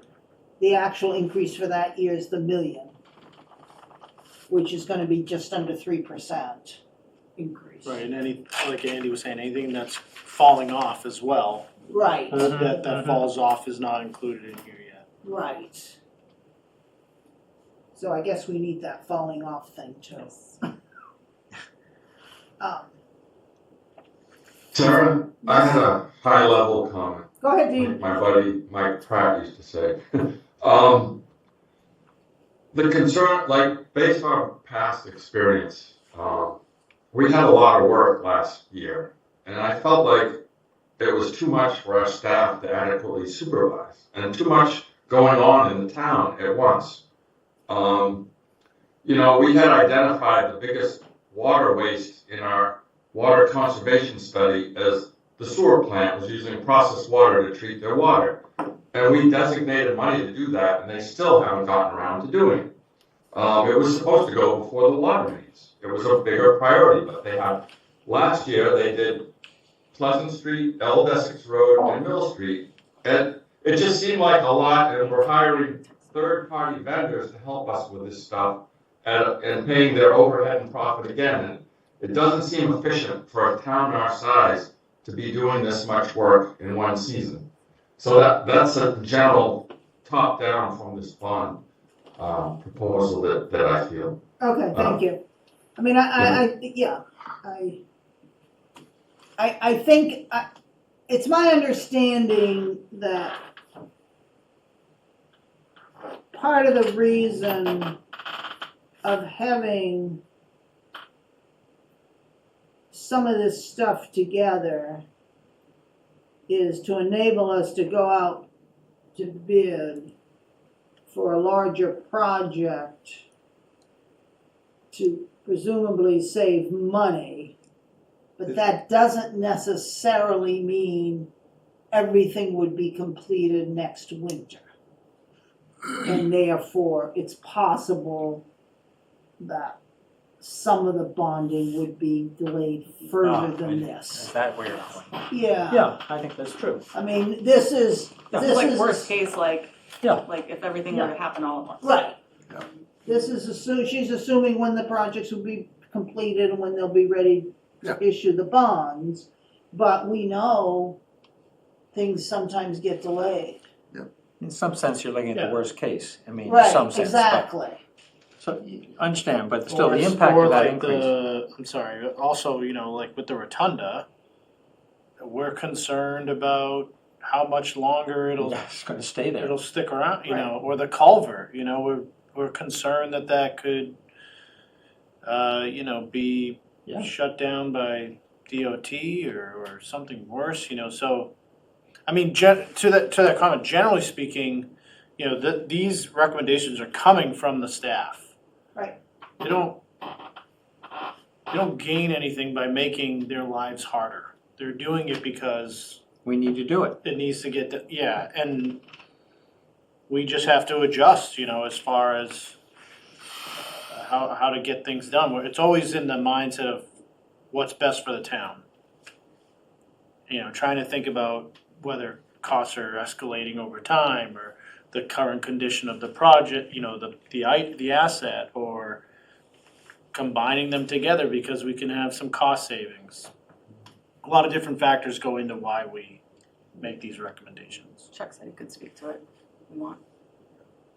And Andrea, this bands thing and bonds, that timing, you wait until it's completed and the last payment's made when you go to a bond from a band? You use bands up to the point of total completion? Is I usually try to.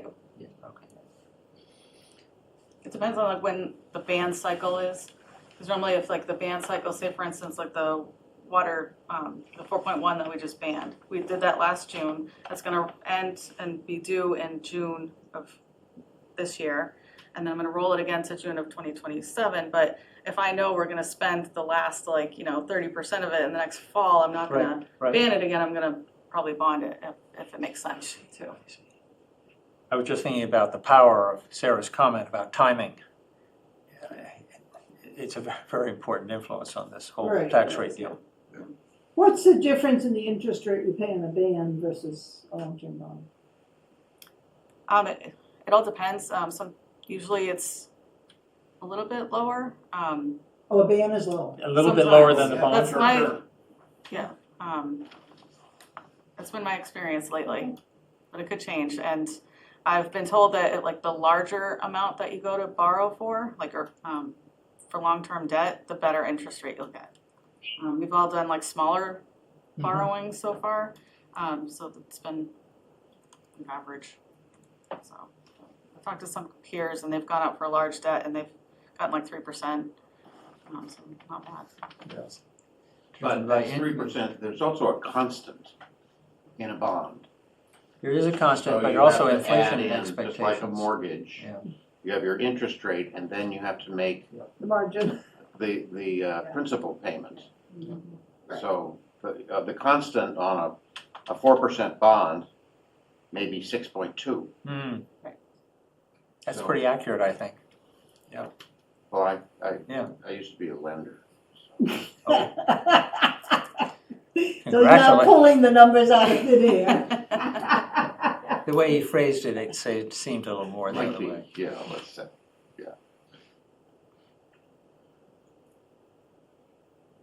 Anyhow, okay, well, And in these projections, I've used 4%, because when I talked to our financial advisor, that's what they recommended. put the constant in. And hopefully it comes in lower. So Sarah, is one of your intents of tonight's conversation in an effort to, the 28, 29 increases to me look very substantial. Well- Are you looking, was that some of the focus here to see if we could shift anything by years? Right, And yeah, that's I think Tony's that's- response is, we need to get them done because we need to get them done. So,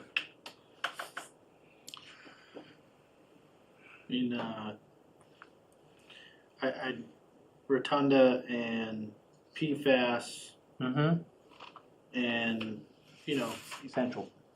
and Central, although hopefully we don't, hopefully either our existing BRIC grant gets extended or we get MVP grant money to replace it. So hopefully, Yeah. we don't even have to borrow that money.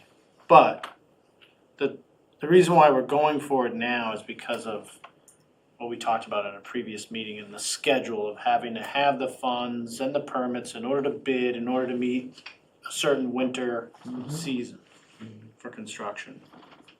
And the fact they need to get done. Dredging is due, it's a match to a grant. Tappan Street, my understanding, Tappan Street is a project that has been in need for, it's been pushed many years.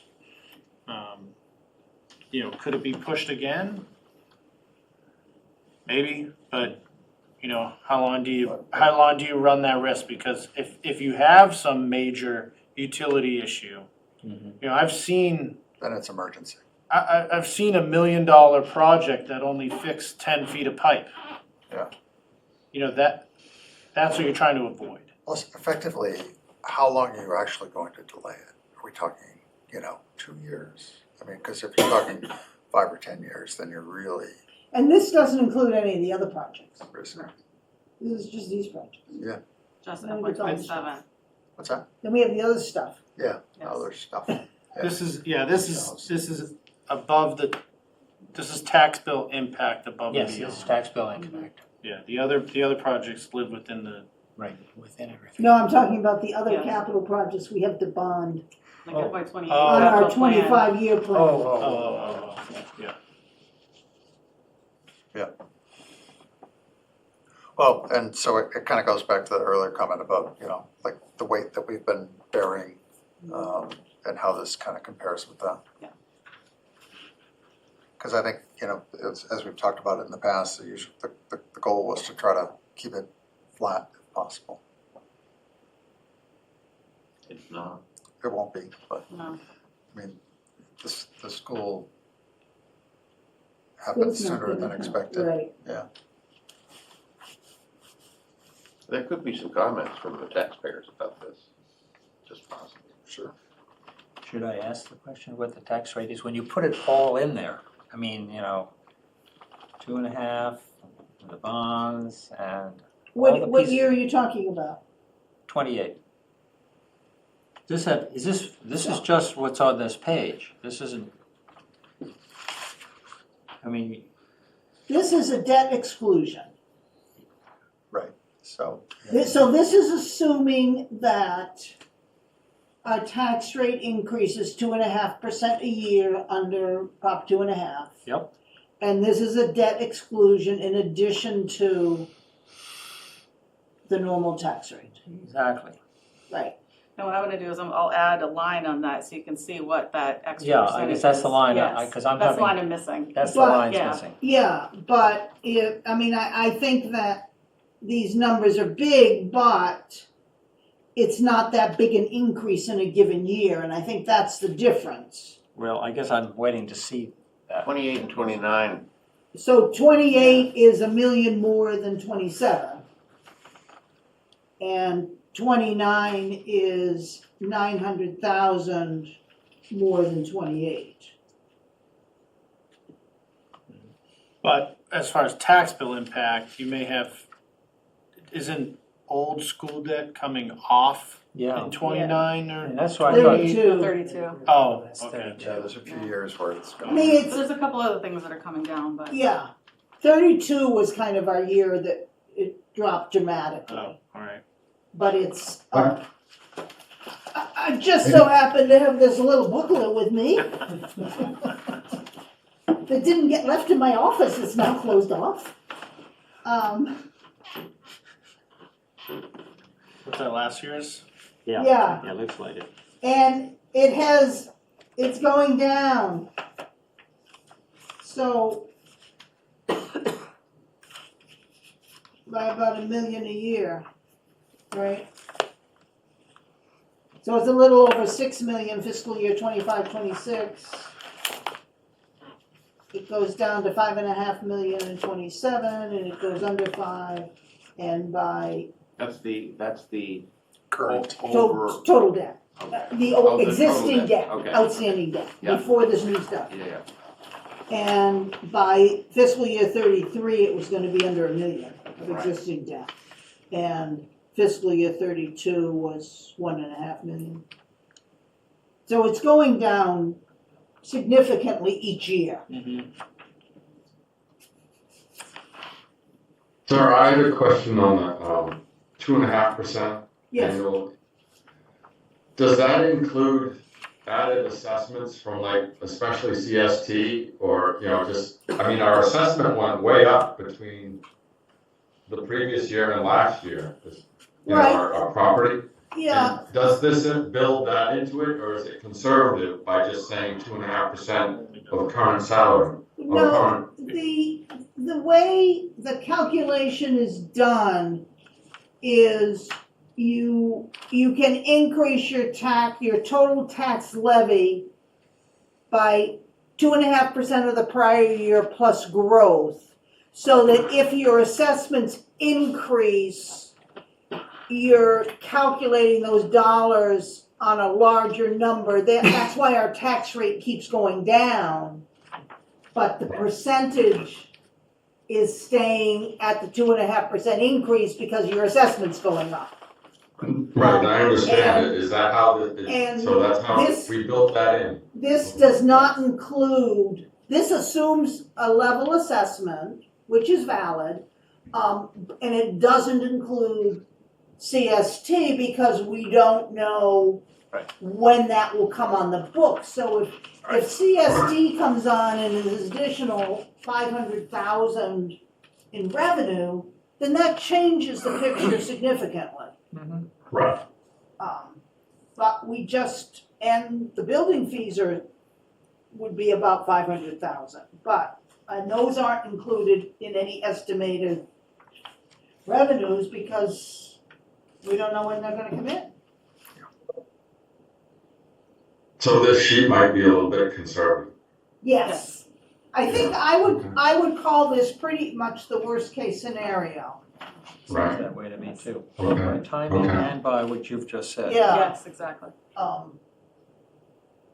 and I'd rather be worst case scenario. Oh, I than- absolutely agree. I believe this is the worst case scenario, and if it occurs, there may be some of our voters who are kind of shocked by this.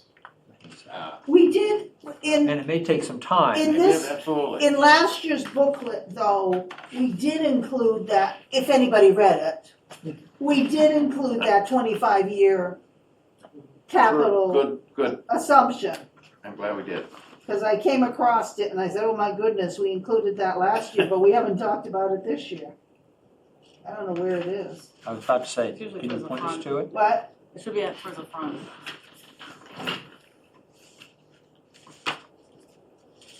I think, yeah, there's been, page, it seems like there's 14. been a lot of Thank you. discussion about significant future capital needs over the past few years, so it Yeah. shouldn't be too much of a surprise. But the magnitude But of. you know how it might is. surprise When me. you get the bill. Yeah, Yeah. but that's- we had the 25-year thing last year and it was showing 1.5%, you know. Yeah. What was showing The other- increases. the other thing too is, if you go back to, I think, like COVID years, the town has tried to offset increase in value assessments with less increase in the tax rate. Yeah. So for the last, there's been excess levy capacity Yes, yeah. almost every year, so it's kind of like the two are now happening at the same time. That's It's like, correct. we've enjoyed the last Yes. few years, now it's time to. Yeah, because we did a Yeah. 0% tax increase for COVID. Mhm. And then the next year, I think we did 1.5%, and then I think the third year we did 2%, right? Right. So we did purposely keep it down, helping people out. But we're about to enter a period where we're gonna do 4.5%. I don't think it's gonna be that high. Pretty close. What do you think, Andrea? If everything all happens at the same time, yes. Well, I don't know in these projections, you took into account the reductions also in developing this, No, she didn't. she didn't, okay. Correct. So maybe you're right, it's not quite 4.5. Because if I But I I take think this we'll hear 845 something and about it's- this. you got 2.2, yeah. And 2 is 4 point, yeah. Well, I mean, Does it relate at all We're to the looking new at- town manager, yeah, new 4 or 5 town thousand. administrator? I'm the lucky guy. It's gotta somehow relate, right? Yeah. We knew we could handle it. This is that. Well, say if your tax bill's 50,000 a year. It's only $2,500.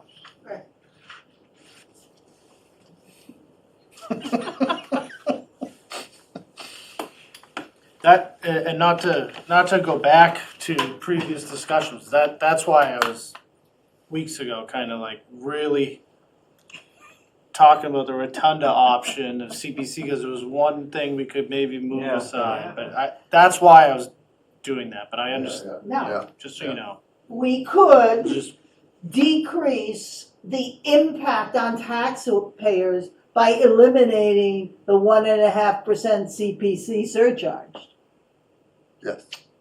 But then, That would offset the but you take it out of 4.5% this pocket and you increase. gotta put it back. Well, no, in. if I'm gonna say it's 4.5% increase and I eliminate CPC, Well, we'll end up with we won't get some of the funding that we're depending on right. from the CPC also. I mean, it has many Right. impacts, No. many countervailing impacts. Right. It's an issue of whether the project's in CPC. Right, it's, Yeah, you know, or- are we, or are we, neither. you know, if we're getting 17% from state, which is also our taxes. But if we take that as, you know, just like all to the good for us, That's pretty good. are we spending like that 17% and more on $16,000 signage? Right, are we spending it wisely? Exactly. I see your point, yes, yes. It seems to me that for the most part, probably with the exception of the rotunda, Mm-hmm. for the most part, the CPC expenditures have been nice to have, not need to have. Though I did see something about somebody was asking to rent the Coral Chapel legally. I saw for like 4 lights on one months. day last week. That's good. Yeah, Things are looking up. come out with 750,000 of CPC funds for that. Okay, You know, I'm on the CPC committee, and I know that, you know, I'm particularly irritated with the number of like operational supplements that our town departments raid the CPC. You know, I'd like to try to build a kitty to do something at the bathhouse, or a real job that residents want, but we keep getting hit with all these supplementary operational things. It's like Cheryl Marshall's, you know, little candy store well, sometimes. it's not the department's issues, it's the CPC issue. They're the ones that approve the projects. I hold CPC accountable. You can say no. No, you're right. I mean, I dissented on some of those things. Yeah, So, we try to support what the requests are. You know, Right. it's, you know, yeah. Okay. Are we okay, done? Is that so it? are we good? Yeah. I think we're fine, This is- sadly fine, but yes, this is So fine. you're gonna make these adjustments? Yes. Yeah. And I'm gonna add the other debt schedules and so you Yeah. can see See how it, how Yeah, it flows in total. And that includes the reductions. swallowing the cow. Yeah. That'll include the netting off of reductions that'll happen over that period of time in Yes. bonds that, yeah. yes. You can just show percentages, since Mhm. I'm fixated on Mhm. percentages. Percentages are good. So next week, we have our vote on CPC. Hopefully, we'll vote on capital. We have a vote, I thought we'd already voted CPC. We did not take a vote, we just discussed the I projects. Right, because they were modifying. Right, because it wasn't a final list. Okay. Hopefully, we have a Do we now have a waste final list? number as well. Right, that's what I'm hoping, is that we can also vote on the held budgets, And there are 2 or 3 of those, not a whole lot. 3 or 4. Okay, You got sanitation. Yes. You've got emergency services. yes. Anything in DPW? And 2 others. Sanitation I'm saying it right. and emergency services. They're the only ones that Harbor? come to my mind. No, we passed Harbor. Harbor, okay. That was when I was out. Yeah, that's why we passed it that day. I think you wanna keep like, I mean, I know you guys voted on health insurance, but Oh, the health insurance, I'm expecting wanted to get a to- circle back. Well, the beauty of that is 'Cause when it's gonna Tony come gets it down. down to 4%, it'll be just great. I'm trying. Yeah. What a record. I keep telling them, if you can give me a 5% If it's increase, 14 you don't versus have to 50. give me new plan structures. I'll go with that. If it's 14 versus 15, what is that? What's 1%? I can't remember the number. 60,000 or something? Debt service we held also. Yeah. Because we can't really do debt service until we Until we approve deal with capital. this. And that was it. 3 holds. You were right, Peter. For Okay. once. Okay. Did was there also the legal and reserve fund, like we might put We more voted into that? that. Did we vote No, those? we don't revote. Oh. Legal. You did vote on those. Legal and other professional services we voted on, and we voted on the FinCom reserve fund. Yeah. Okay. I'm kidding you, we can re-vote if we have to. No, I didn't know if it was one that we held. No. So it's probably 4 or so, yeah, right. If schools' budget comes down a little bit more and health insurance comes down a little bit Right. more, then depending on what happens with Sanitation, sanitation. right, that's the big. Yeah. That's the big unknown, Okay, okay. okay. Peter, to Yes. answer your question, it's $18,000. It's a 1% Okay. change. From 14 to 15%. Thank you. Oh. Sorry to interrupt. So did people receive the minutes? Yeah, well, I received some minutes. I looked at 2 new sets, I thought, this week. From Gail. I think it was around Wednesday we got them. Yeah, Wednesday. I saw just one. They looked fine to me. I saw one for the 19th But of they do February. reflect Maureen's comment of being very sort of short on the discussion. I mean, much longer on the way they get recorded by. What I wanted, and we didn't seem to be successful in doing it, is I wanted a version with the detailed AI and then with the middle AI so people could see the difference. But they had troubles generating them. Oh. They didn't make sense as to what it came out, page-wise, what it came out with. One was 11 pages, one was 6 pages. I see. Um, Well, So are we okay with these minutes from? I was okay with the ones that came this week. I mean, Okay. yeah. Yeah, I only saw one. I saw I the, thought I February- looked at 2. February There were 2 19th. attachments. Let me go back.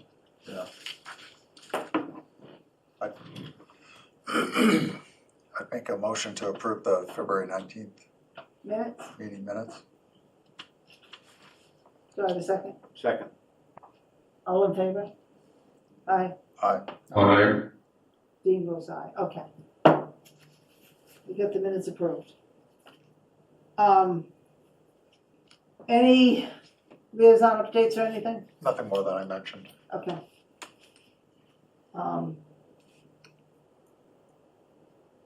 Then, so we vote CPC, we do capital, we do health budgets. Is there anything else we need to cover next week? And then on the 12th, I have the school, I have any other outstanding town budgets and the warrant articles. Sounds good. And then again on the 19th, I have outstanding budgets. I'll say the only, We put a lot of placeholders there at the end of the schedule, just in case. Yeah, the only separate warrant article I have is for the debt for June, this June. But I'll explain next week. okay. It has to be a separate article because it's coming out of FY26 funds instead of FY27 operating for debt service. Okay, we'll talk about that next week. It's complicated, we can't finish Yeah. it in 30 seconds. Just heads up. That's right. So we had 2 sets of minutes back on February 18th. They were for February 12th and February 5. I think we approved We those passed- last. we We did those did that last last week. Yes. Yeah. Okay. Yes. That's what I'm confusing. Okay. Yeah, no, Is there anything else anybody wants to raise? Nope. Then I will take a motion to adjourn. I move we adjourn. second. All in favor? Aye. Aye. Aye. Thank you. All right, see you, Dean. Night.